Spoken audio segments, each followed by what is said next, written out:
Village of Tinley Park. I welcome you to the 2014 Business Breakfast. Please join me in thanking the great staff here at our beautiful Tinley Park Convention Center.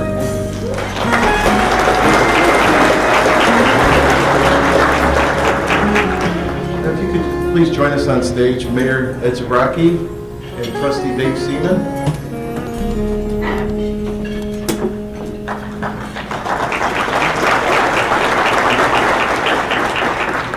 It's my distinct pleasure to introduce our special guest today. As President and CEO of the International Economic Development Council in Washington, D.C., Jeff Finkel is a recognized leader and authority on economic development. For the past 28 years, he has been the President of Council for Urban Economic Development and is succeeding International Economic Development Council after a merge with the former American Economic Development Council. With his management, today the IEDC is the world's largest economic development membership organization and is renowned for its leadership in professionalizing and diversifying the field of economic development. Jeff previously served as Deputy Assistant Secretary in the U.S. Department of Housing and Urban Development and has received numerous awards over the years for his commitment to making sustainable economic development a priority in communities of all sizes. Please welcome Mr. Jeff Finkel.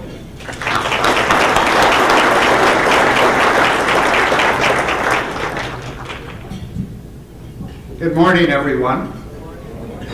Ivan, are you going to come join us as well? I will. We would appreciate it.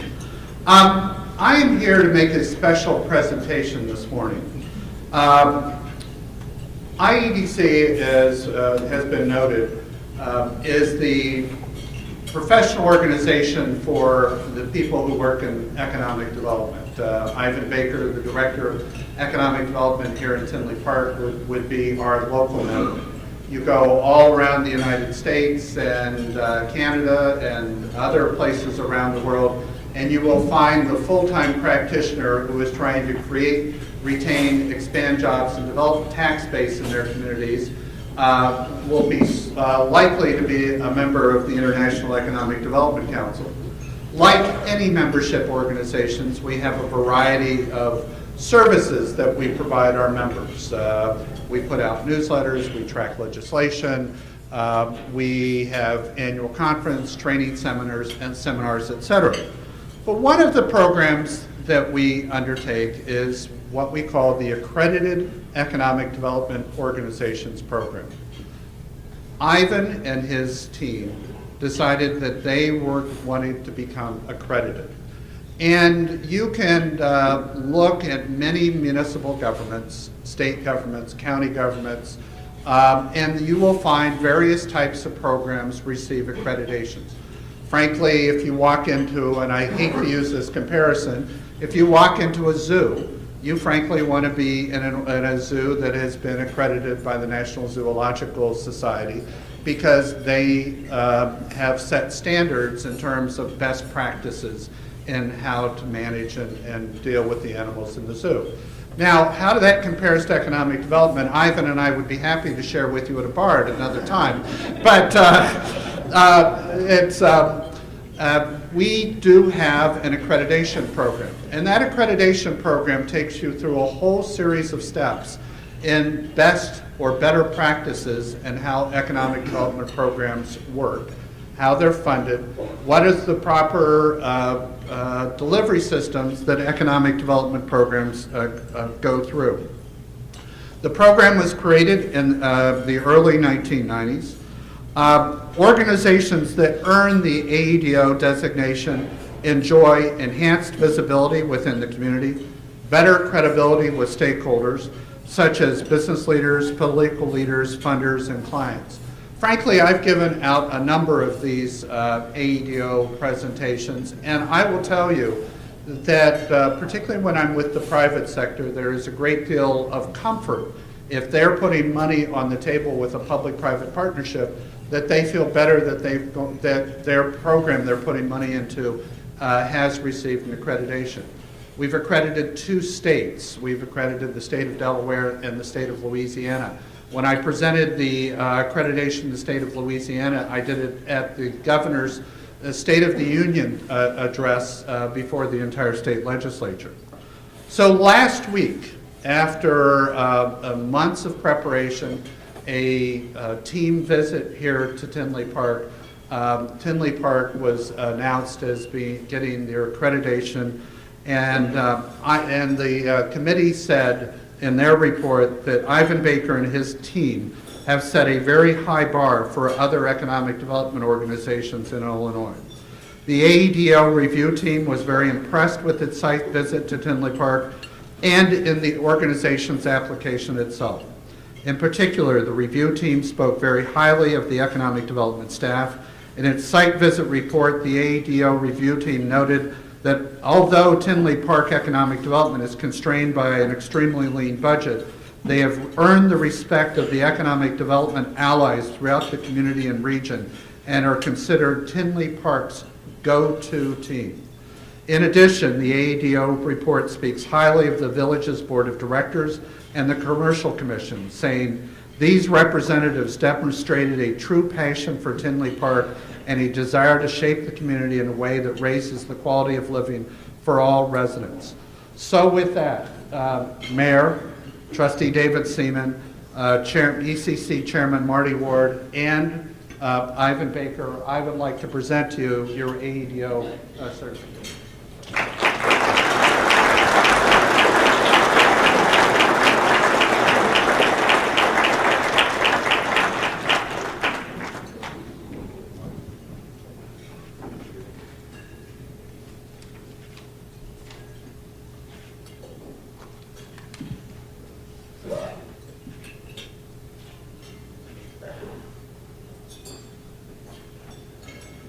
Thank you very much. Thank you. For months, the ECC has worked with staff in fine-tuning the strategic plan, documenting our success, and improving our benchmarks in preparation for peer review. As a result, Tinley Park is now the first and only community in Illinois with international accreditation in economic development.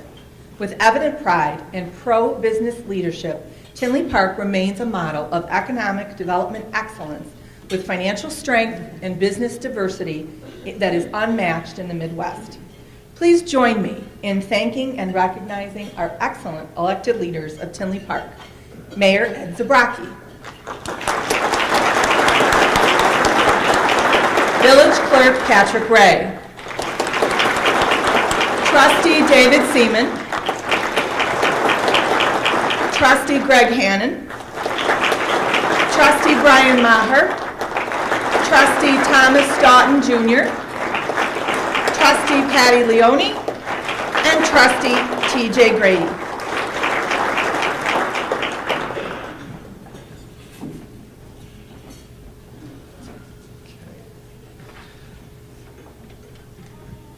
To piggyback on the heels of the accreditation, our commission would be remiss if we didn't acknowledge the person that spearheaded these efforts. And again, we've brought up his name before, but Mr. Ivan Baker, Director of Economic Development. Would you please stand up?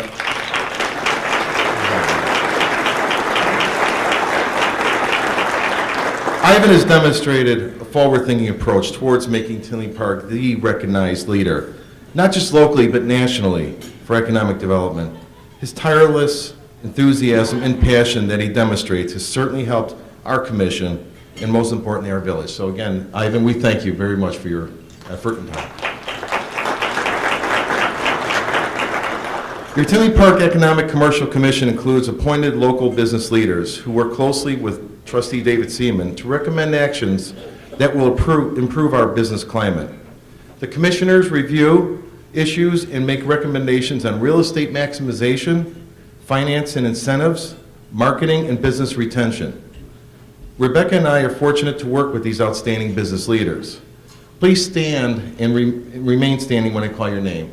Kurt Fielder, Kathy Mahoney, Jim Moeller, Mohammed Nofal, Dennis Reedy, Antonio Rubino, Chris Schumacher, David Spidell, Kevin Suggs, Chris Verstrati, Jay Walsh, and Robert Workman.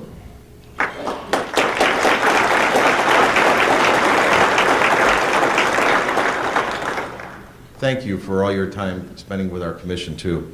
I would also like to acknowledge the hard work of our staff. Mike Mertens, our Assistant Village Manager.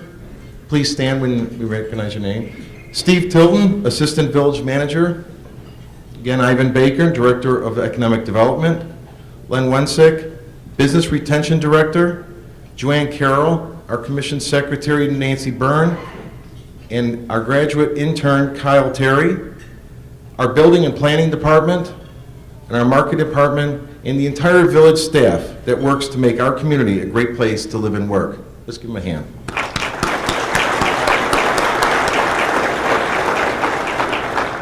Business leaders know that our economic development effort is a team effort, whereby all our village departments work together to serve the needs of our businesses. We also encourage you to meet our newly appointed village manager, David Niemeyer, who is here this morning. He begins his duties in June. David, would you please stand up?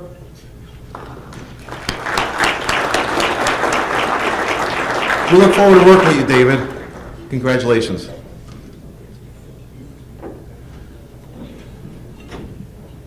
Every year, we use this occasion to honor local businesses that have achieved milestone anniversaries. Throughout the morning, we will be acknowledging our anniversary winners who are present today. As I call your name, please come to the front, receive your plaque, and stay to have your picture taken with the mayor. Mayor Zabrocki, if you could come to the podium. Celebrating 40 years in business, the Olympic Star Restaurant, Paws of Tinley Park, 30 years in business, Waltz Food Center, Lawn Tech, and 25 years in business, Creative Cakes.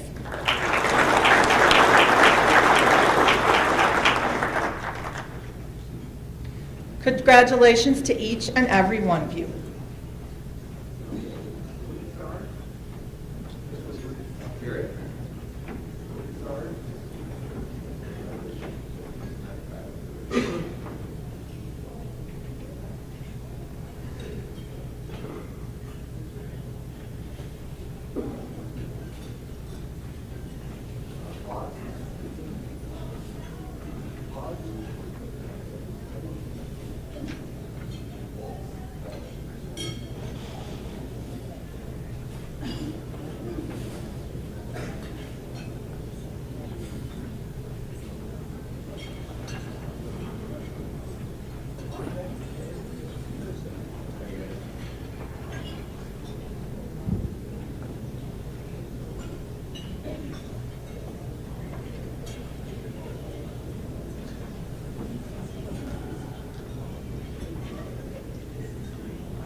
The economic development success of Tinley Park is proven by the companies we keep and attract.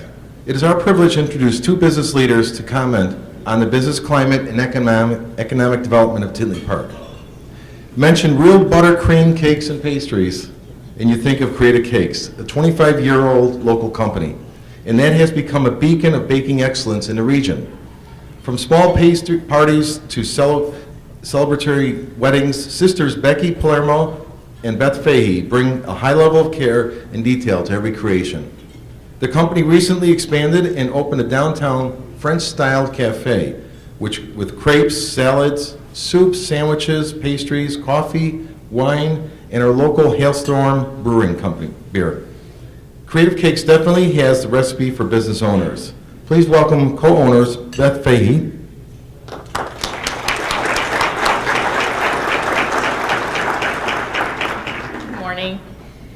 So we're in our 25th year of business this year, which is kind of amazing.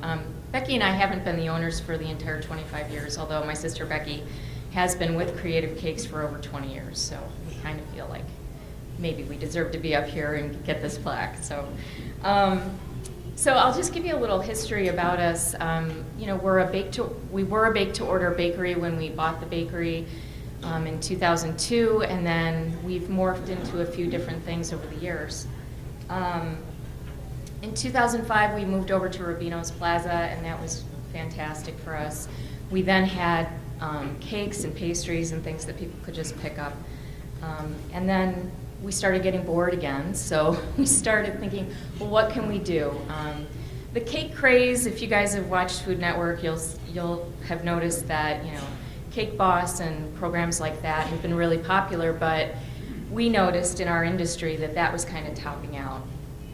That coupled with the economy, sales, honestly, for the last year or so were relatively flat. So we were trying to reinvent ourselves, trying to think what we could do in the space that we were in. And we actually started looking around. We thought, well, maybe we need to open another location. Maybe we need to leave Tinley Park.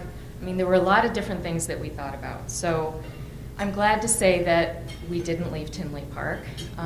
Things happened, like, you know, things just happened for Becky and I. So one day, Pat Rubino walked into the bakery and said, hey, you know that space that you've been asking me about for years, the AT&T store? Well, they're not, you know, they're not renewing their lease. That space is available. So Becky and I, that was in October, and we very quickly put a business plan together. We started thinking about what we wanted to do, and we had a cafe in mind, and, you know, honestly, we wanted a better choice for lunch in the area, and so we decided we would provide that. So anyway, in reinventing ourselves, we had to stick to our core values. Our core values are very important to us and to every member of our staff, and if you'll indulge me, I'll read them to you.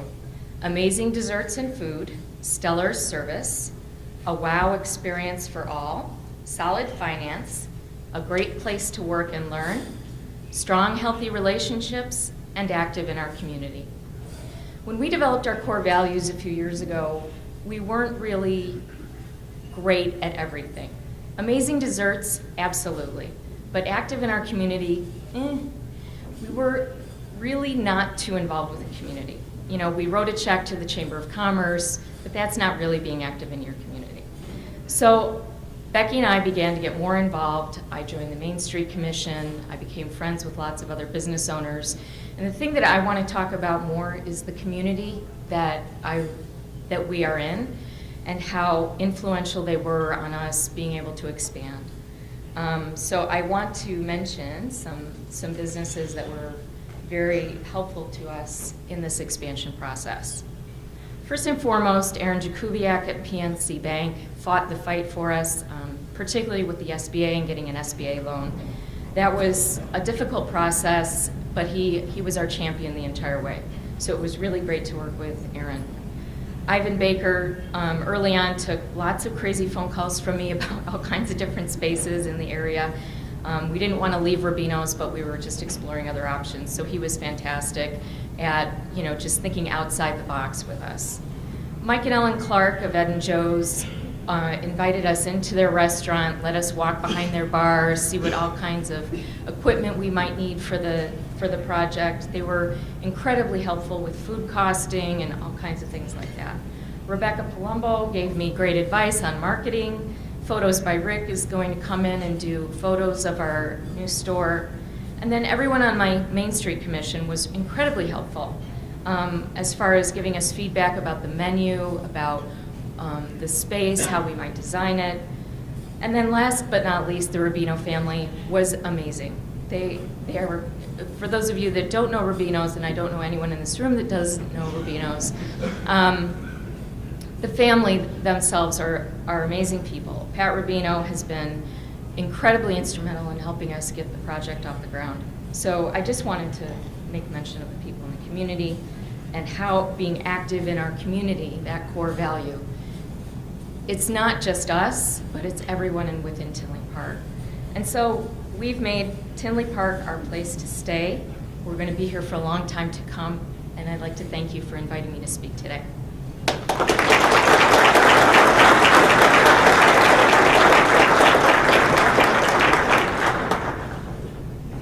KVH Industries was founded in 1982 and has been operating a research, development, and manufacturing facility in Tinley Park since 1997. KVH Industries is a leading high-technology manufacturer of satellite communication systems, high-performance, and guidance systems, and has operations in 8 countries. The Tinley Park operation, which employs 100 people, recently doubled in size and provides the research, development, and manufacturing of fiber optic gyro products, I hope I pronounced that correctly, and integrated navigation systems that provide stabilization, pointing, and guidance systems for mission-critical military, government, and commercial applications. Our guest has also been gracious enough to volunteer time to speak with area high school students through our ECC Motivate program. Please welcome the Vice President of Operations for Guidance and Stabilization Products, Mr. Jeff Bruner.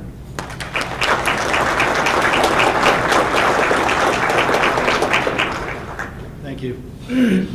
You've probably never heard of KVH Industries. We're kind of a quiet company. We don't sell to the public very often. But you would recognize the applications which many of our products go into. But before that, a little brief history of us and in this area. We used to be an R&D group, part of Andrew Corporation, which you might have heard of, over in Orland Park. And back in 1997, they had a couple subpar quarters and decided to sell off some of their non-core business groups. And we were fortunate enough to be determined non-core. We were purchased by a small company out of Newport, Rhode Island. They're in a completely different product line, but they had a vision for expanding their products and expanding them especially in the military area. So we were just coming out of the R&D lab, just starting new products, and they purchased us. We looked at the time for a new location to go to.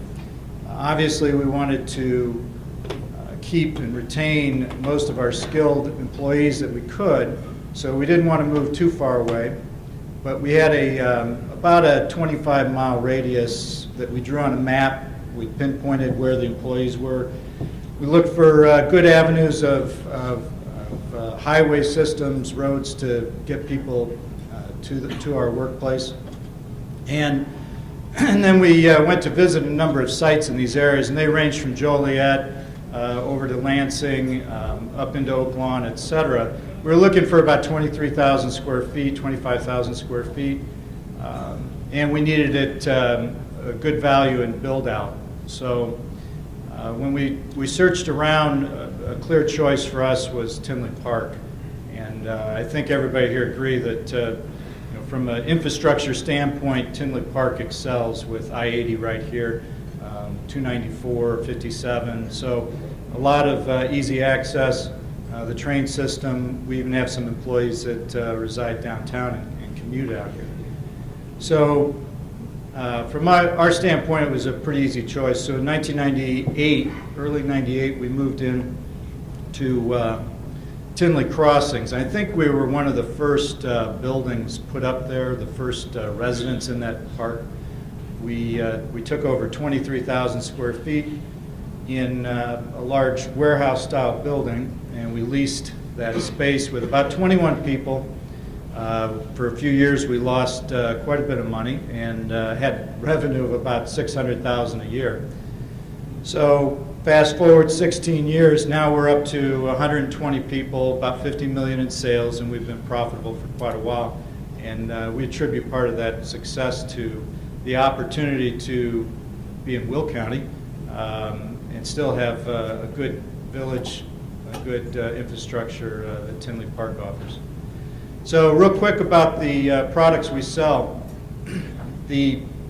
Most of the products have typically gone to military applications. So in Iraq, Afghanistan, if you ever see the vehicles that have a robotic weapon system on top of the vehicle, gets the soldier down inside the vehicle where they're safer. It gives opportunities for less collateral damage, walking in shots. It also allows you to videotape, to infrared, thermal sights, et cetera. So a lot more capabilities. Down at the heart of that system are 3 of our gyros in every single one. And what they do is they sense rotation. That's what a gyro does. So as the gun fires, as the vehicle moves, the gyros sense that rotation, and then servo motors stabilize the weapon system so that they can have pinpoint accuracy. We're also the navigation system inside the Mark 54 torpedo.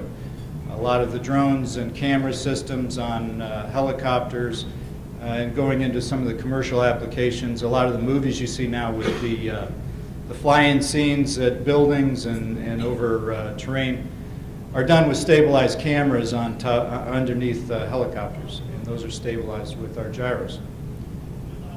And probably the biggest commercial applications we see now are the Google Earth with the Street View. The cameras on top of the vehicles are stabilized with our systems, and the navigation is done with our systems.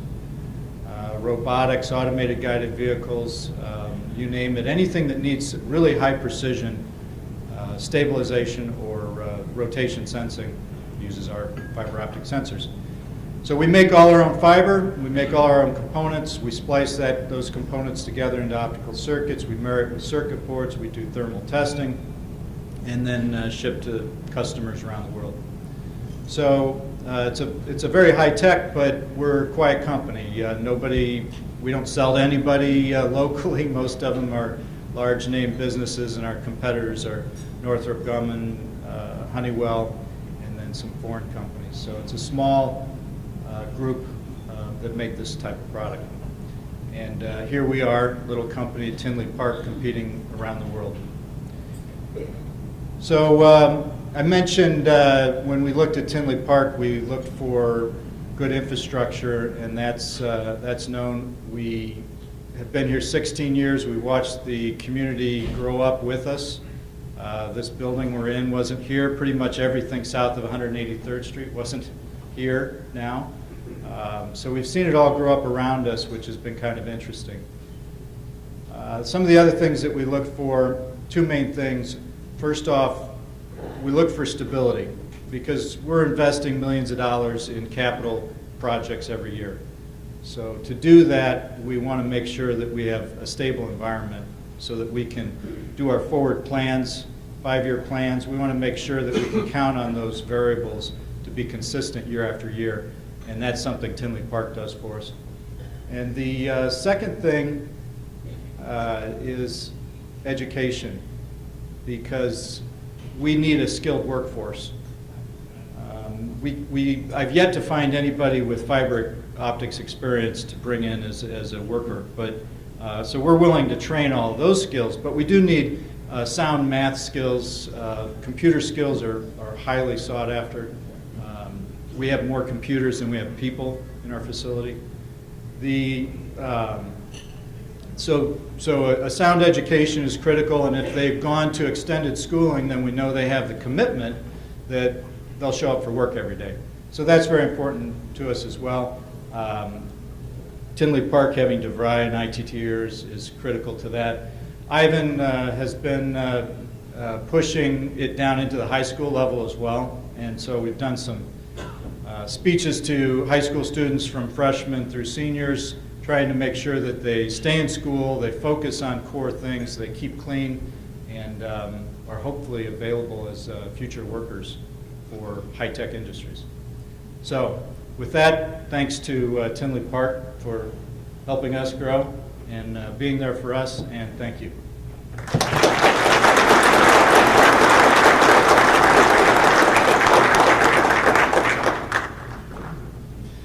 It is with my honor to introduce our next speaker. Ed Zabrocki has enthusiastically served the village of Tinley Park as an appointed and elected leader since 1971. Now retired, he was Director of Counseling and a teacher at Brother Rice High School for 39 years and a state rep in the 89th Illinois General Assembly. Under his leadership, Tinley Park has grown to be the 20th largest city in Illinois, achieving national recognition for quality of life, economic development, and public safety awards, for municipal excellence, and a credit rating in the top 5% of all the United States cities. Among his honors, Ed has been named Man of the Year by Brother Rice High School, Citizen of the Year by the Tinley Park Chamber of Commerce, the region's finest politician by the Daily Southtown, and one of the top 10 mayors in the United States by the World Mayor Project of London, England. For 4 decades, Ed Zabrocki has provided outstanding, honest leadership and worked with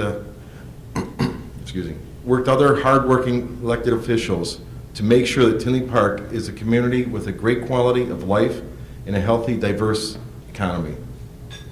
Please join me in welcoming Mayor Ed Zabrocki.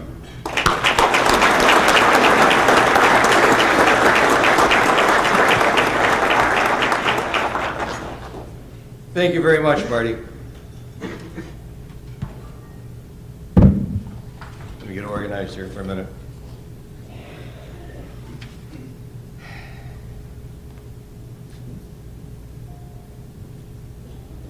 First of all, let me welcome all of you here this morning. We appreciate the opportunity of talking about our favorite subject, Tinley Park, and letting you know what's going on in our community, and also letting you know what are some of the things that may be happening in our community in the very near future. And Dave Seaman will get into that in a bit. But we appreciate the time, and we hope that you walk away from this breakfast having a better understanding of Tinley Park, what's going on, and some of its future. And if you would bear with me for a moment, a personal note, I'd like to introduce the First Lady of Tinley Park, my wife, Emily.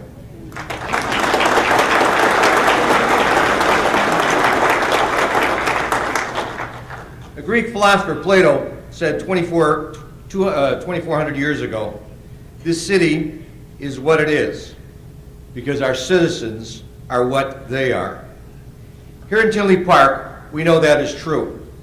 We are a great and successful village because our citizens and our businesses are great and hopefully successful. Our citizens and business owners demand and deserve quality and excellence. As mayor, it is a pleasure for me to let you know that the business and economic development environment in Tinley Park is strong, healthy, and very competitive. Indeed, Tinley Park continues to be one of the most dynamic communities in the Midwest, with a diversified economy, financial strength, and proven climate for business success. While Trustee Seaman will be presenting specific development details, I want to provide you with an overview of the successful climate that we are providing here in Tinley Park. Progress and excellence has been our focus from day one. As some of you may know, the original name of Tinley Park was New Bremen, and it was settled by the Germans approximately 160 years ago, leaving from the port of Bremen. This small community of immigrant families believed very strongly in smart agriculture and small business growth. Tinley Park, as Marty has mentioned, is the 20th largest city in Illinois and the 14th largest in the Chicago metro area. We say it often, but it bears repeating. Tinley Park has a plan, and we stick to it, and it works. For decades, Tinley Park has maintained growth and progress, even during challenging economic times, because we are committed to that plan that works. Everything we do, every decision we make, must meet 4 criteria. 1, we must broaden and diversify our tax base. In other words, we look for commercial, we look for residential, we look for office, we look for warehousing. A broad cross-section that leads you through some difficult economic times. You do not depend on one sector. 2, we encourage and appreciate home values and business values. And let me just mention that several years ago, then Trustee Pat Ray had mentioned that anything we do in this community should do one thing more than anything else: increase the home value and the business value of our community. And that's kind of been a hallmark for us for many years. 3, planning and economic development must be of a high quality. I would point out 2 train stations, one on Oak Park Avenue, one on 80th Avenue. When we go to a developer and say, we want you to do this, and he says, oh, I can't do that. We said, look what we did. We put our money where our mouth is. We expect you to do the same. And 4, we want to maintain a sound financial and economic development principles for the benefit of all of our citizens. Marty had mentioned we're a AA+ rated community, which is very, very good, especially in these economic times. We hope with Dave Seaman and with Brad Bettenhausen to next year be at a AAA. We'll see how that works out. This plan, I hear somebody smiling. This plan makes good business sense. Yes, Tinley Park's financial strength and economic success is the envy of this region and has been the basis for national recognition by Standard & Poor's, U.S. Department of Commerce, National League of Cities, and Bloomberg Business Week. But there are challenges, and there always will be challenges. And how can Tinley Park remain a model of economic progress and quality when many of our surrounding cities, states, deal with high unemployment, economic stagnation, budget deficits, and job loss? Bottom line, you can count on Tinley Park to be realistic and progressive. With good planning, conservative management, our village will always be prepared for changes in the business cycle. We have a solid foundation for our community that will continue to create opportunity for its citizens and its businesses. That solid foundation took years to build. It requires leadership to maintain. I've been up here a couple of times already this morning and accepting awards and those kinds of things and passing them out. But you know, it's a team effort. It's not just Ed Zabrocki. It's the trustees, the clerk, the staff. All those folks work together. It's not one person. It's a combination of people working together. I often use the phrase that we may fight about what paragraph we're on, but for the most part, we're always on the same page, and that makes a difference. And I think that has been a large part of our success. Our village is committed to providing municipal services that our citizens and businesses not only demand, but deserve. We will always provide quality services while operating a lean, efficient machine. We still maintain a conservative fiscal policy with a balanced budget, sound investments, and healthy reserves. This is good for business. This is good for our residents. But the reality is that good planning, policy, and leadership do make the difference. Even during economic downturns, like the Great Recession, Tinley Park weathered the storm and demonstrated financial responsibility and economic development success. We had a balanced budget that entire time. We got a top credit rating during that time. No municipal layoffs during that time. And a net increase in new businesses during that recessional time of approximately 200 new businesses. Only a handful of cities in the nation can say that. New business growth and expansion from Archer Wire, Home Goods, thank God we got Home Goods, my wife is finally happy. M Block, Pronger Smith, Steiner Electric, Alpha Med, International Mini, and Menards demonstrated that Tinley Park is a strong market and a great business climate for the future. If you get a chance, go to Menards. 300,000 square feet of Menards, the largest in their entire fleet of stores. Henry Ford once said, "Coming together is a beginning. Staying together is progress. And working together is success."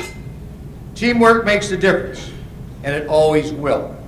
We are proud to work closely with our leaders in the business community, the faith community, real estate, government, and our key economic development allies. Business and job growth that is occurring in Tinley Park is a direct result of our close working relationship with the state, with the counties of Cook and Will, and many other partners in the development field. A clear demonstration of our team-oriented approach happened this year with the success with an important amendment to Cook County's Class 8 program. With the leadership of Dave Seaman and Trustee Brian Maher, they garnered the support of various Cook County commissioners and the Assessor's Office of Cook County to approve amendment that will make expanding businesses who will occupy a vacant building for important property tax deductions. The program helps business in Cook County to remain competitive and 2 trustees here in Tinley Park worked very hard on that. We insist on teamwork within our village, and teamwork results in national publicity in a magazine called American City and County. Tinley Park's successful economic development efforts were combined with those in Fairfax County, Virginia, Richardson, Texas, and Columbus, Ohio. The focus of this article was the fast action that needed to be taken to be business friendly between the Village of Tinley Park team and a company called M Block. If you've ever had any kind of Keurig coffee, you've come in contact with M Block. M Block employs approximately 400 people and was able to meet contractual deadlines because our staff did what was necessary to help them. Building, planning, fire department, engineering, and economic development worked together and made approvals, inspections, permitting, and development happen. This is further proof of how great teams can make a difference and why Tinley Park is a great place for a business to invest and grow. Quite frankly, what happened, folks, Ivan got everybody together in one room. Everybody who needed to be there were there. Con Ed, Will County, Cook County, the electrical department, NICOR, anybody we needed. Let's sit down, what do we need to do? Assign responsibilities. And that's the kind of teamwork that works. Put everybody in one room and don't let them out till it's solved. And it works. Not only has Tinley Park been recognized as a top transit-friendly community and a great place to raise a family, but this year research organization San Francisco also selected Tinley Park as one of the top 10 Illinois communities for home ownership. We want Tinley Park to be a great investment for our homeowners and business owners. One of the things I'd like to point out, we do different things for accreditation and we do get awards. First of all, understand, we do not apply for these awards. They come to us. That's a nice kind of thing. People look at Tinley Park, they look at our demographics, they look what's going on, and they say, hey, this is a quality community. And accreditation can be a double-edged sword, okay? Because when you go to someone, you say, we want you to look at us just the way we are. Sometimes with the warts, sometimes with the good parts. But you know what? By looking at us, we get a better understanding of what we are doing right, which we want to continue, and more importantly, where can we improve on what we do? That makes the difference with accreditation. And we're very big on accreditation. By the way, we're very, very proud of this convention center that you sit in today. Tinley Park has the only full-service convention center south of the Eisenhower Expressway in Metro Chicago. This convention center is meeting the requirements of approximately 77% of all potential conventions, trade shows, and conferences in the U.S. We can now compete effectively across the nation. Indeed, since the opening of this center, which is approximately 120,000 square feet, local events have increased, hotel occupancy and tax revenue are among the highest in the region. The Tinley Park Convention Center serves over 250,000 people per year, with a total impact of about $250 million throughout the region. It was a great capital investment by the village. The largest employment sector in the Metro Chicago area is professional and technical services. Tinley Park has taken a leadership position by promoting quality office space, quality development, which means employment and revenue. We have the only Class A office park along the Chicago Interstate 80. We provide significant incentives, expansion of a corporate headquarters for Panduit and UGUN. Our master plan shows that 100 acres of adjacent land in low-tax Will County property is available for office development. While our own business parks already employ 9,000 plus people, this extended office park should employ in excess of 3,000 people. One of the most important things the village can do to help ensure a high-quality business climate is to have modern, well-maintained infrastructure. Working in partnership with the state and county, we are promoting continued enhancements of 159th and Harlem, 191st and LaGrange corridor, and other areas within our community. Important and ongoing water and sewer line work and safety programs are coordinated through the village. We might add that we are working with Oak Lawn to run a second line out from Oak Lawn for a water supply, a backup line. The original line was built in 1972, and we want to make sure that there's an alternate for us. We're working with the South Suburban Mayors and Managers for extended fiber optic broadband service for this convention center. Senator Hastings has provided money for us for 184th and 80th Avenue for a signalization at the library. Those of you who use that train station, especially on the south side, know that it could be the Indianapolis 500 trying to get out of there at 5:30. Over the past 5 years, we've invested $11 million in 51 miles of roads in Tinley Park, and we will continue to do that. This last winter has been an interesting one. We had 89 inches of snow, compared with 22 last year. Our crews worked 33 events this year, as compared to 18 last year. Last year we used 200 ton of salt. This year we used 5,600 ton of salt at approximately $50 a ton. I mentioned some of the road structure projects that we have. We have a very nice ratio. For every dollar we invest, we leverage that to get $3.50 from other sources. That is very good to do. Quality service, of course, help ensure high quality of life for all of our citizens. Tinley Park Fire Prevention Bureau became the first accredited bureau in the nation. Again, accreditation. Our emergency management agency, one of only 4 area agencies to achieve state recognition and accreditation. And today, Tinley Park Economic Development became the first accredited economic development organization in the state of Illinois. For undertaking effective flood management activities by our Public Works and Planning Department, FEMA awarded Tinley Park a Class 6 rating, which lowers flood insurance premiums by approximately 20%. We are only one of 8 towns in Illinois to have that. We're very proud of our successes, but we will not be complacent, and we cannot be. We have a lot of work to do. We do this thinking about our future, and especially our families, our kids, our grandchildren. Our children challenge us to excellence as they continue to win their own individual awards, championships, and even Olympic medals. We are committed to excellence in economic development planning, where strong leadership, cooperation, and coordination make the difference. Our continuing commitment to you, Tinley Park will continue to be an excellent place to live, to work, to play, to invest, and to operate your businesses. Thank you very much. We appreciate you being here this morning.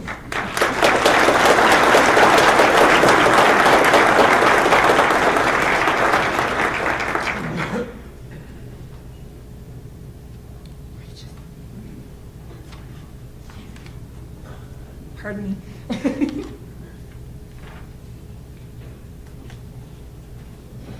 It is now my pleasure to introduce our next speaker. Since 1984, Dave Seaman has served the village of Tinley Park as trustee, bringing a keen knowledge of finance, management, and business to the board. Last year, Dave Seaman retired as colonel in the U.S. Air Force National Guard after serving 39 years and receiving 15 awards and medals, including the Meritorious Service Medal, Air Force Commendation Medal, and Army Achievement Medal. He has also provided over 35 years of volunteer leadership service to the American Cancer Society, National Guard Association, and St. George Church. Dave Seaman is a dedicated family man and community leader who continues to promote sound fiscal policies and progressive economic development programs. He is currently Chief Executive Officer of Pronger Smith Medical Care. Please welcome our Trustee for Finance and Economic Development, Dave Seaman. Thank you, Rebecca. It's my challenge now to get through 20 slides in the shortest amount of time possible, so there's still time for our guest speaker, Rick Mattoon, who you really want to hear instead of from me. Let me focus the presentation and frame it for you so that you understand where I'm trying to go from. This is about investment, and everybody sitting in this room is an investor. You've put sweat equity, you've put sometimes your house on the line, your future on the line, and it's all about being in the right place at the right time. So we thank you for being here, number one, because that's the first thing. The other thing that I wanted to get to is basically going to try to point to a few different areas in my presentation, which the village role as a facilitator, as a partner, and as a promoter for your businesses. And then I want you to there's some takeaways that you're going to get through this presentation that hopefully you'll be able to bring back, because I think has been spoken of earlier, we want you to walk away with something a little bit more than you came from in this meeting, because we want you here, we want you to invest here, and we want you to enjoy your relationship with the Village of Tinley Park in anything, any way. And the staff were introduced earlier. Please take your chance to get to them if you have questions, problems, difficulties. These are your go-to people, and whether it's the mayor, myself, or any of our staff, we are all here to serve you. So please put it in that perspective. But essentially, long and short of it, we do have the advantage of being nationally recognized. We've got homeowners and businesses that stay here because they want to stay here. We are not a move up, move out community. We're a stay here and grow community, and that's been our objective for over 4 decades. In the past few years, despite a recession, we've managed to open up 61 new businesses, and just this past year, with 232 net new businesses over the past 6 years. That's progress. We also, as part of our partnership, strive to be diverse. We work with other community organizations. The SBA, as Beth mentioned, it was critical to her getting her business to where she's got it now. The Chamber of Commerce, the Illinois Small Business Development Center, and we work hard. We work hard to work with you, for you, in the form of tax reductions, job creation tax credits, and low-interest bank loans. Some of the examples of this progress over the past year: Anvil International, manufacturing, making piping connections, pipe hangers for sprinkler and HVAC systems, 130,000 square feet, 95 employees, $12 million in economic impact. UGN International, not unlike Jeff's organization, very high tech. This organization specializes in sound deadening insulation for North American transplant vehicles. The Toyota that you drive that was built in Kentucky, they're the kind of people. They do the design and engineering of that right here in Tinley Park. Once again, $365 million company with an $11 million annual payroll, 104 jobs right here in Tinley Park. PCS and JL Midwest, once again, it was previously mentioned, being at the center of the crossroads in terms of I-57, 294. These two companies distribute janitorial supplies, and they've located here in Tinley Park, creating 45 jobs. Just a great addition. One of these is in the Hickory Creek Business Park. The other one, interestingly enough, is just doing some facade enhancement on Oak Park Avenue, and they'll be operating out of there. Another area that we have grown in the way of services, Chicago Parts and Sound. They do police department systems. They employ 15 people, and if you recall the old Sorgan moving facility on 183rd, that's where they're going to be. So another vacancy down. Regional leader in auto sales. As you know, 159th Street is auto row of the nation. We do more sales here. We are one of the top 10 in automotive sales in the country. And actually just yesterday we spoke with the folks from Chrysler. Chrysler Jeep will be coming to Tinley Park, and it will be formed under the Bentonhausen Auto Group banner. And that's about 40,000 square feet of additional sales space, and we expect that to generate $60 million in new sales annually. Retail industry growth. Ed's already mentioned the Menards, 350,000 square feet, now open. We've had Ross, K Jewelers, Lumber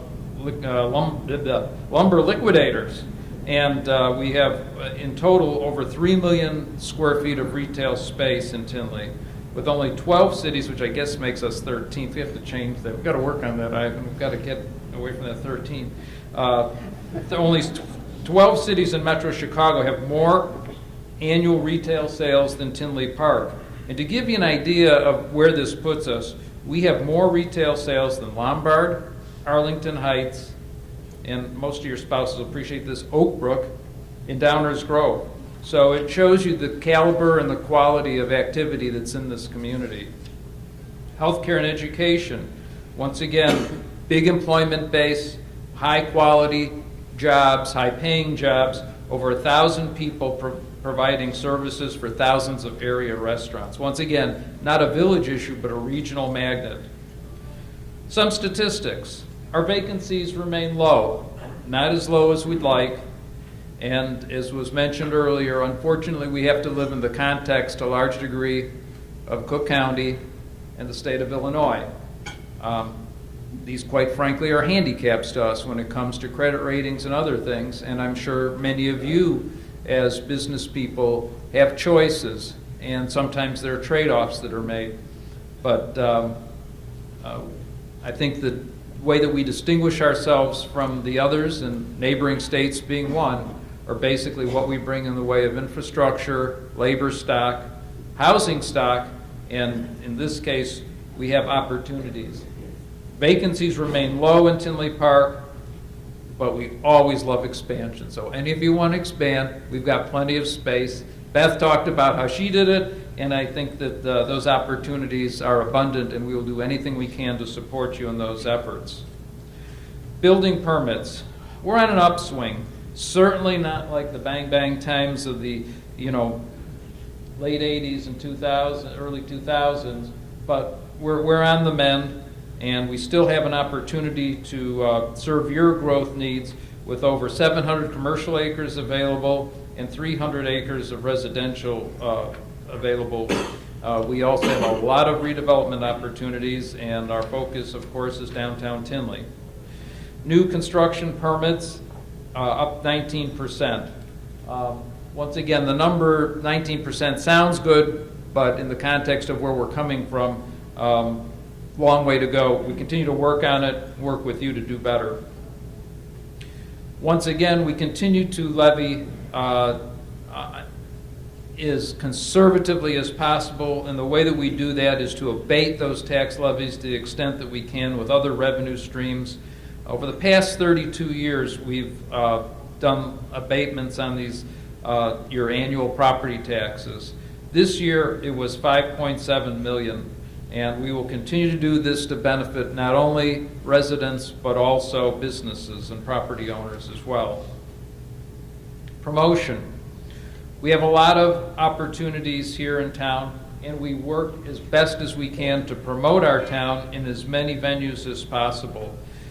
We work with small businesses to get them started. We work with them to try to expose them to social media and some of the other opportunities that are out there for them. You just don't always have the resources to market effectively in the Chicago metro area. But Ivan, the marketing staff under Donna Framke are all working hard to basically promote this village in many ways possible, with the website being one of them. Downtown planning. This is probably the focal point in many ways of our community because it defines us as Tinley Park. It's our roots as a railroad community, and it's, I think, taken us to the next level with being a commuter community, both in and out, an importer as well as an exporter of jobs. We have 3 opportunities that are before us right now in the downtown area, and once again, for those of you that are interested in investment, this is a place to invest.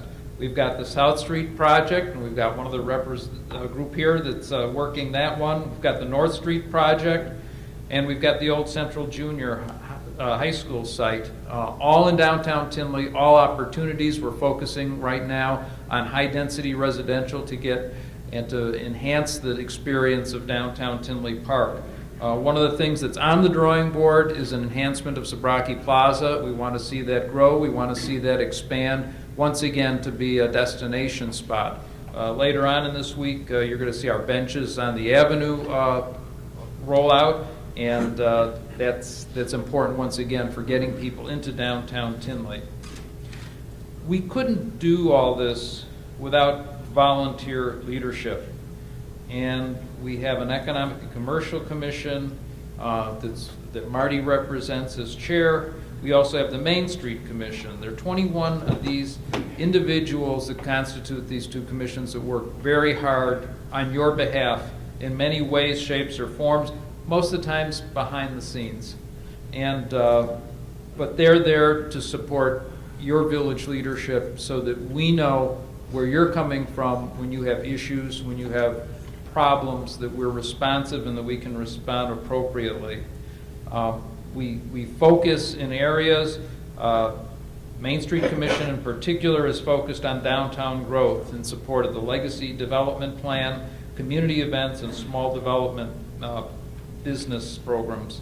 The ECC is focusing now, and certainly accreditation notches the standard up, focusing on strategic planning for future economic health of the village.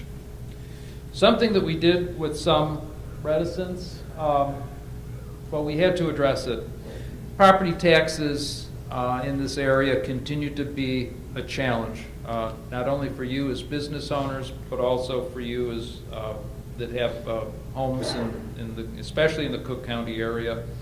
But in general, the tax challenge is a statewide problem, rooted in education, rooted in pensions, and rooted in a series of other things that are essentially bigger problems than we can address at this meeting today. The increase in the home rule sales tax will base it's 3/4 cent, will rebalance our portfolio such that property taxes will be dropped from 42% to approximately 36% of the village's revenue stream. I wish that we could have more impact on those other bigger pieces of tax burden that you have, but as you know, 70% of your property taxes are focused on the school system, school districts. And while we can encourage them to be as conservative as possible in passing those increases on to you, they are separate tax bodies, and once again, you live in the home of about 7,000 taxing districts known as Illinois, and that's a problem, that's a challenge in terms of priorities. And of course, every taxing body has its own priorities and, as you know, taxes accordingly. But what we're trying to do is be proactive in managing those property taxes as best as we can. We're working with you. We want you to be profitable. We want you to be successful.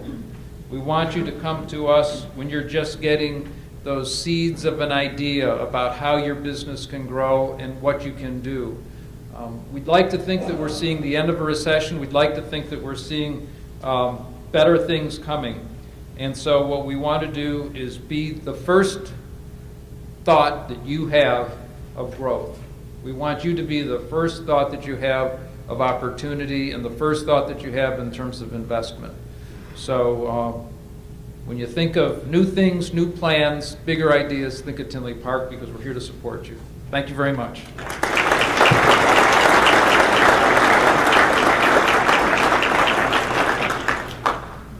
Thank you, Trustee Seaman.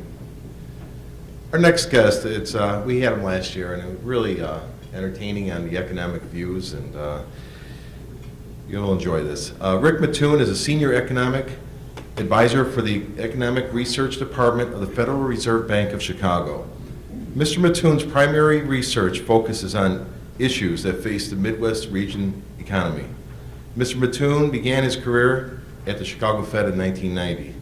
He also served as a policy advisor for the economic development, energy, and telecommunications to the governor of Washington, and director of policy and legislation for the Washington Utilities and Transportation Commission.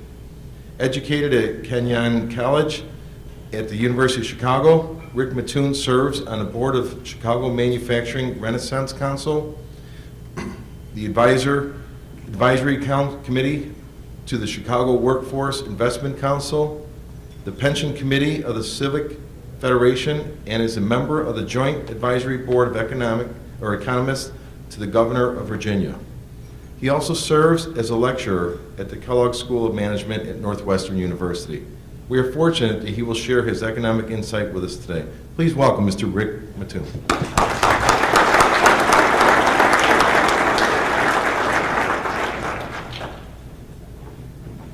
Thanks very much. It's a pleasure to be back here in Tinley Park, and I really appreciate your warm hospitality.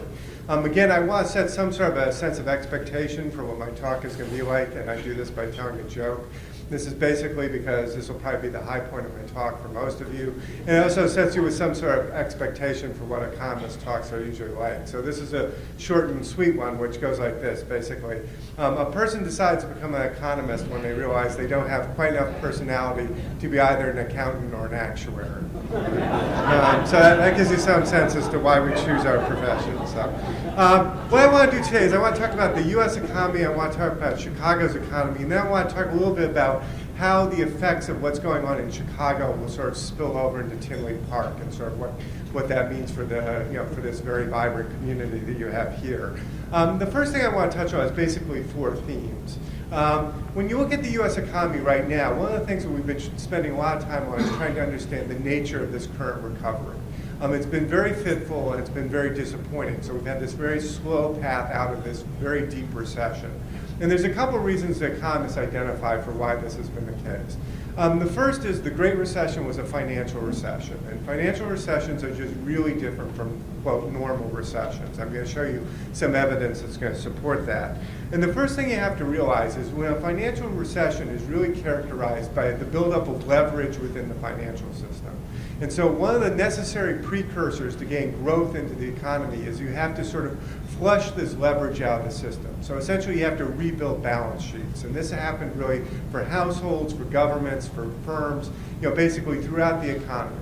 The good news is by the end of 2013, there was pretty good evidence that this sort of rebuilding of balance sheets had occurred, that firms, households, everybody was in a better position to spend more aggressively going forward.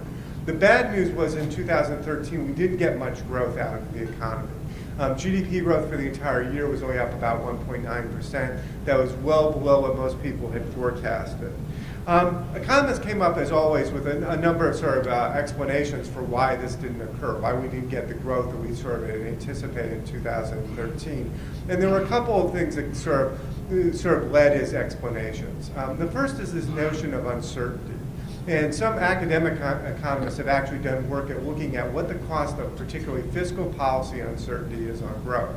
And what they found was essentially the U.S. economy, simply because we were going through such a period of turmoil in terms of what future U.S. fiscal policy was going to look like, the U.S. economy lost about 1.5% of GDP growth, they estimated, and about 1.5 million jobs.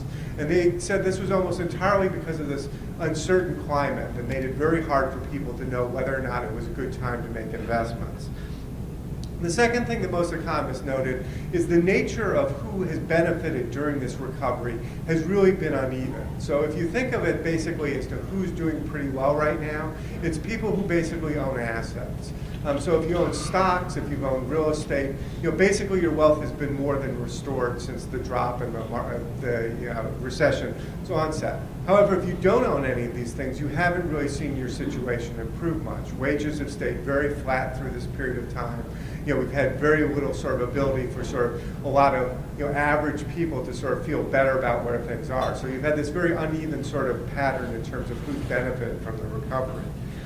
The final point that I'd like to make is one that Austin Goolsbee, who's at the University of Chicago's Booth School, made. And he said that he also sort of blamed business people in part for what has been going on. And one of the things that he suggested is that business people have been slow to adapt to the new conditions that basically will be the model for how they make money. He said for some business people, they basically want things to go back to the way they were before the recession hit, which was kind of a model of an economy where it was easy money, high leverage in your business, and the ability to turn profits on those bases. As Goolsbee said, we're never going back to those conditions again. And he said for businesses, the way he described this is, it's sort of like they're waiting for a bus. They're at a bus stop waiting for a bus that's never going to come. Until they figure out that they need to go to a different bus stop, things aren't really going to pick up. Now, one of the things he suggested is that he thought that businesses were starting to make this adjustment last year, and he thinks there's good evidence that that's carrying into 2014, which suggests that businesses will start to sort of pull the trigger on investment. The final thing is that much of the things that sort of knocked growth out of 2013 seem to have abated pretty significantly headed into 2014. So almost all of the economic news that has recently been coming out has all been positive. So it's all pointing in sort of the right direction at this point. So to give you some of the examples of this sort of positive news, one is housing. While the Case-Shiller Index, which is a measure of house prices in the 20 largest metros in the U.S., was up 11.2% year over year in the most recent measurement. That's flattened out in the most recent figures, but it also suggests that housing at least has some momentum, so it's not going to be a negative in the economy. It might not be as strong of a positive this year as it was last year, but it suggests that housing has restored wealth pretty well. In fact, many of the metro areas that they face now, house prices are essentially back up to where they were before the recession hit. The other thing is U.S. household wealth has been more than restored. Last year we hit a record for U.S. household wealth at over $80 trillion. So that has also roared back, and that obviously puts households in a position to spend. U.S. retail sales have also ticked up very, very strongly, particularly the last month's report was very, very good, again suggesting that households, again, are willing to spend on things. And interestingly, what they seem to be willing to spend on is big ticket items. So automobile sales continue to be pretty robust. They're spending a lot on home goods at this point. They're spending a lot on renovations, a lot of big ticket things, which suggests a fair amount of confidence. Manufacturing has continued to be a bright spot throughout this recovery. And recent evidence, one of the concerns that most economists had was that the manufacturing cycle they thought was getting a little long in the tooth because it basically has been performing pretty well over the last 3 years. Economists were worried that it might be slowing down. Well, the most recent ISM numbers suggest that manufacturing actually is showing a bit of an uptick right now going into the summer. And it suggests that manufacturing will continue to be a really sort of strong component of economic growth right now for the U.S. economy. Private construction has done pretty well over this period of time. It's taken up the slack for what has been a fairly sharp drop-off in public sector construction. U.S. consumers have shown a willingness to borrow. This might sound counterintuitive, but that's actually a good sign. If they're willing to take on debt, it means they feel pretty good about their own circumstances. And again, that translates into better retail sales. And if you look at world growth projections for right now, while they're not off the charts, the IMF projects world growth to be at about 3.6% for 2014, and then improving to a little under 4% in 2015. So it suggests there's going to be a lot of demand in export markets for U.S. goods, which is all good too. Now, the one problem is, and this is where I would like to just sort of go back and talk about why it is we're digging ourselves out such a deep hole, and to give you some context as for why this recovery has been different from other recoveries. So if you look at the blue bars, what they do is they average the recovery pattern 23 quarters after the start of the recession for all the recessions that occurred from 1960 to 2001. So if you look at this, what the blue bar, the first blue bar tells you is the U.S. economy had GDP growth of about 21% coming out of all those recessions on average. If you look at the last recession, the 2007, as you can see, we've had very, very slow economic growth, 5.6%. So we haven't had nearly the kind of snapback that normally characterizes where we would be 23 quarters after the start of the recession. What you'll also notice is none of the components of GDP have done very well with the exception of exports. All right, so exports has been really the only part of the economy that has really sort of snapped back along sort of a more normal path. As you can see, some sectors like the government sector has actually shrunk. Investments have had almost negligible growth throughout this period of time. So this is a very, very different kind of recession that we're pulling ourselves out of. The next thing I want to point out is this has also showed up in the sort of fitful pattern we've had in the U.S. sort of aggregate economic growth. So GDP has sort of bumped around in this kind of frustrating pattern. Every time it seems like we get some momentum, then we get a bad quarter. So last year we had a great quarter in the third quarter at 4.1% growth. Then we had a okay quarter in the fourth quarter at 2.6. And then the most recent number that came out for the first quarter was essentially flat. I mean, no growth, 0.1%. Now, most people suggested this was because of weather-related issues and a lot of things that sort of messed up the numbers for the first quarter. And basically, if you look at all the evidence of what's underlying the economy and sort of what the direction is, it's not suggested that this number it will be pretty sharply reversed with the second quarter U.S. GDP. But again, it's suggested again this sort of disappointing pattern in terms of the way the economy's performed. The next thing that I would point out is unemployment. Now, unemployment has continued to drop, so you would think that would be a good thing for the U.S. economy. But the problem is even with a 6.3% rate, it's really dropping for the wrong reasons. What we're seeing is people dropping out of the labor force in fairly large numbers. So it's drawing this decline in unemployment as less new job creation and more a decline in the workforce of the U.S.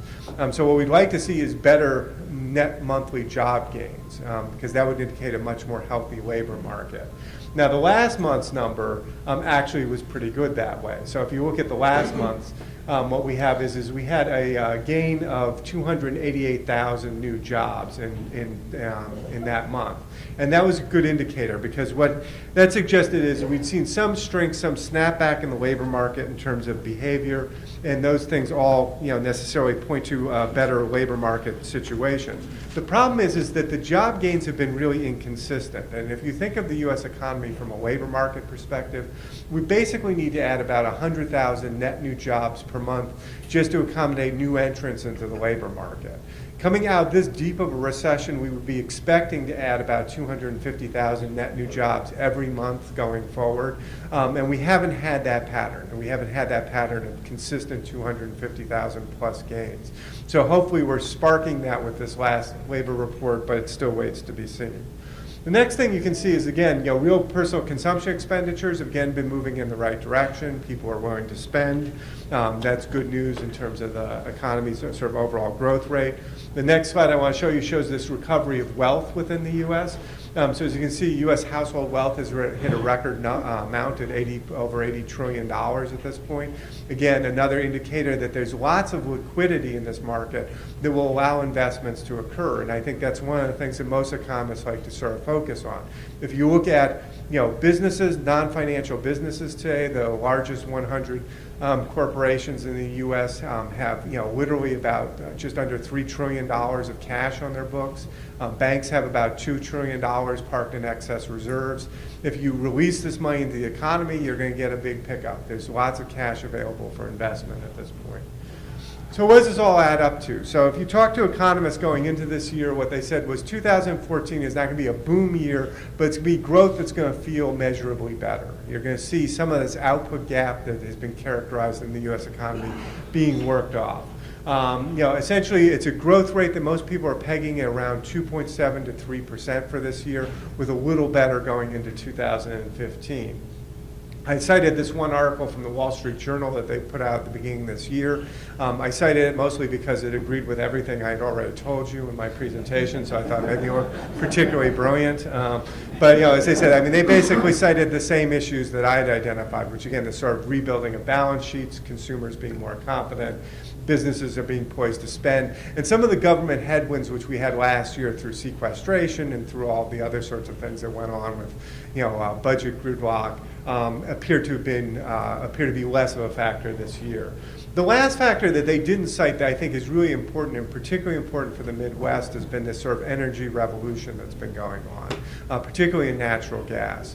Whether you're a fan or not of fracking, the reality is it's really crashed the price of natural gas within the U.S., and it's giving us a significant competitive advantage moving forward. Because natural gas can only be sold in the U.S. domestic market, it's sold basically at a U.S. price, and what this means is that prices for natural gas in the U.S. are about a third what they are in Europe and about a quarter of what they are in China. And this is a significant price advantage that is leading many analysts to suggest that there'll be reshoring of manufacturing jobs to the U.S. Boston Consulting Group has done a study, and they estimate that they think about 5 million manufacturing jobs will move back to the U.S. Because of this sort of better environment, a better cost environment that the manufacturers are going to be facing. From the Fed, our most recent forecast basically is pretty much in line with what I suggested for these private sector forecasters. The last FOMC where we released a forecast, we suggested that GDP growth would be between 2.8 and 3 in 2014, and then tick up to 3 to 3.2%.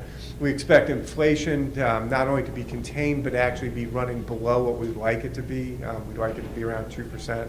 It's running a little low in terms of that. Unemployment, we think, is still going to be a lagging variable. We'd like to see an unemployment rate more around the range of 5.2 to 5.6%. We don't think we'll get there this year.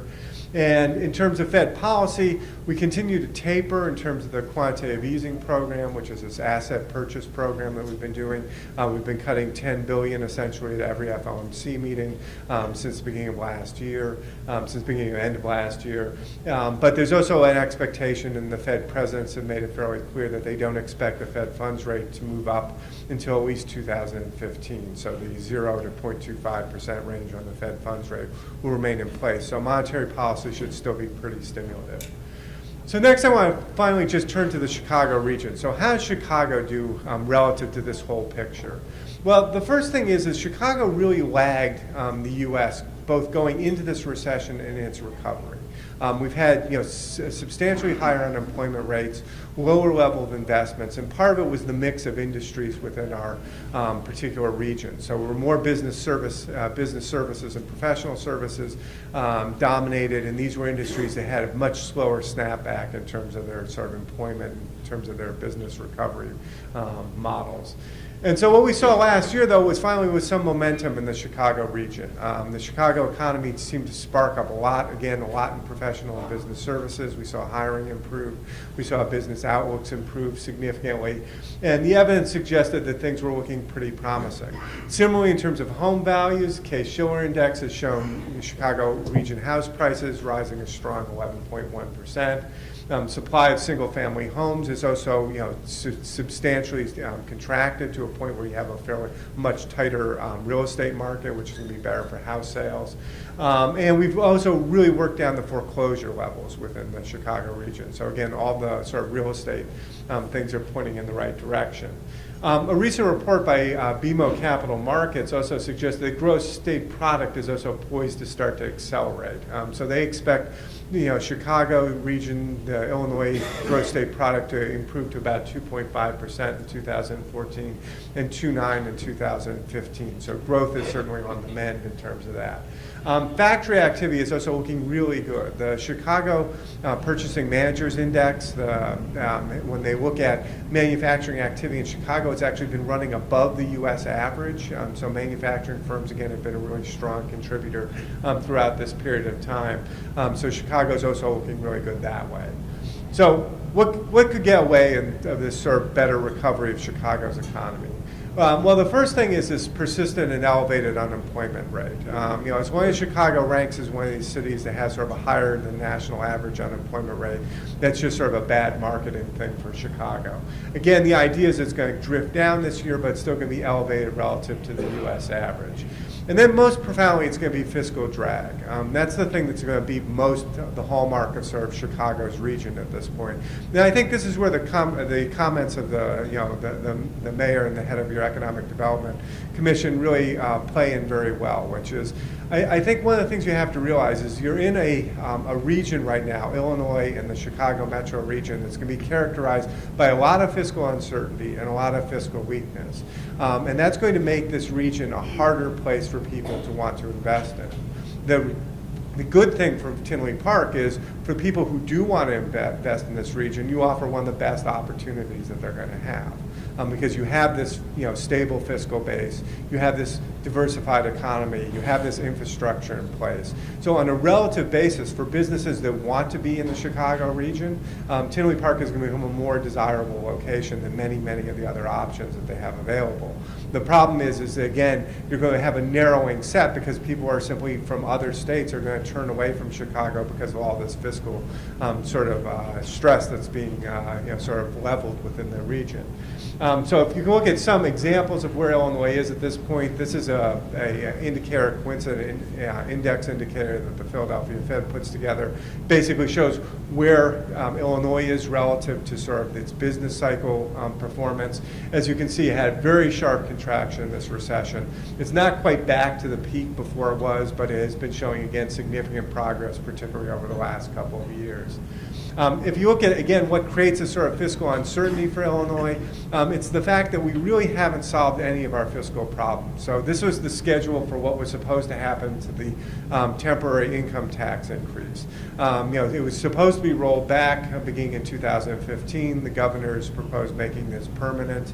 The problem with this is it's not just the sort of uncertainty that's created by having an income tax structure that's not fixed or that people know what it's going to be moving forward, but as the next slide will show you, the problem is even if you extend this income tax, Illinois still has a large budget gap. So the red line shows you if the tax is extended in Illinois and made permanent, and spending stays essentially where it is right now.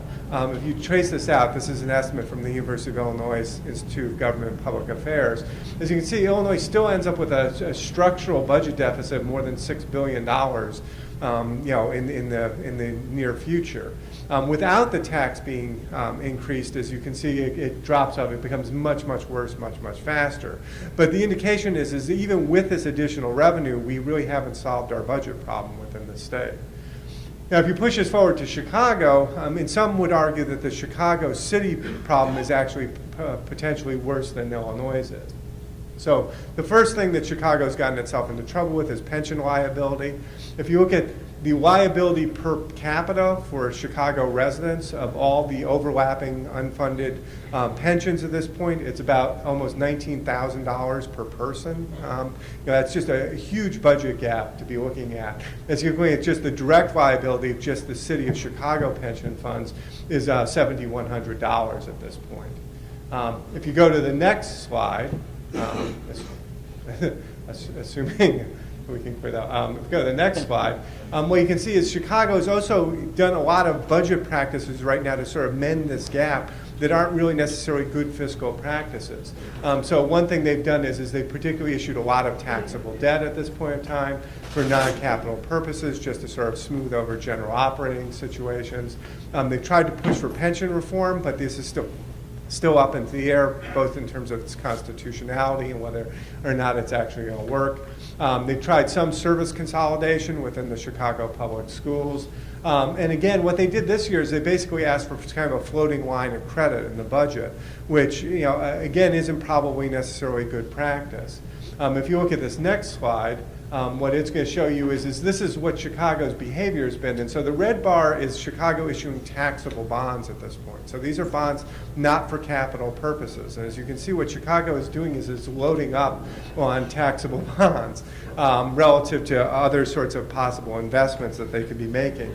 And so that also is another indicator of sort of fiscal stress in terms of this. The final thing I want to leave you with is this issue of how can Chicago solve its own problem? And here it's not really obvious that it can necessarily solve its own problem. In the next year, it has a mandate that has to come up with $590 million additional to put into its pension funds. It really doesn't have this money at this point. And so either the state law has to be changed or this is going to require a significant cut in terms of what Chicago is going to be able to do. The other thing is for Chicago to make this up entirely by itself, there's been estimates that the property tax levy within the city of Chicago would have to increase 71%, all right? That would be the level of increase that would be necessary for this to be solved entirely just through a property tax adjustment to make the pension funding payment next year. So that gives you a sense of what the magnitude of what the gap is. And if you look at other cities, the largest property tax increase in recent history was Atlanta, and that was 36% in 2009. So even if you did a 36% property tax increase, you'd still be trying to fill a $300 million gap, basically by cutting services. So the issue for Chicago, and I think, again, this is how Tinley Park plays into this, is this notion of what a lot of people refer to as fiscal contagion, which is this concern that if the highlighted sort of metropolitan community within your area, Chicago, is in significant fiscal problems, it's going to taint the ability of other communities to be attractive for investment. So rebalancing sort of Chicago's future is going to be key because, again, what you're going to have the ability to do on the plus side is maybe attract other businesses that are currently operating within the Chicago region to come to Tinley Park because there'll be a better environment for them to operate because they still want to have the same locational advantages that drew them to the Chicago region in the first place. The harder part might be getting businesses that, again, are going to simply cross Chicago off the list until they see Chicago and Illinois getting its fiscal house in better shape. So with that, I thank you very much for your time and attention, and thanks again for inviting me back.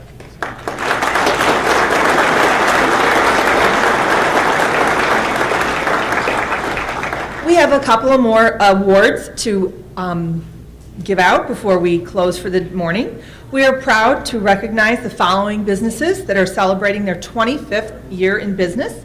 Chuck E. Cheese,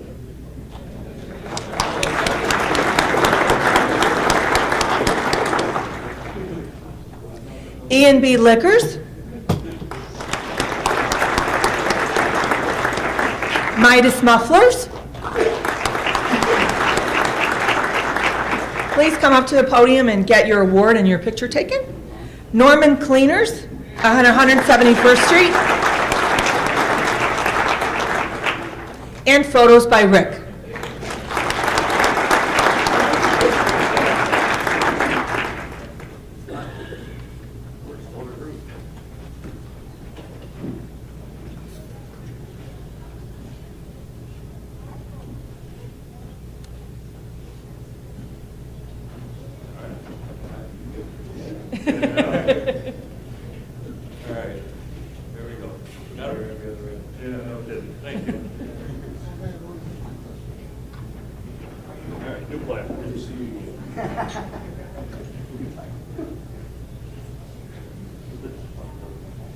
Thank you all so much for coming this morning. We hope to see you again next year.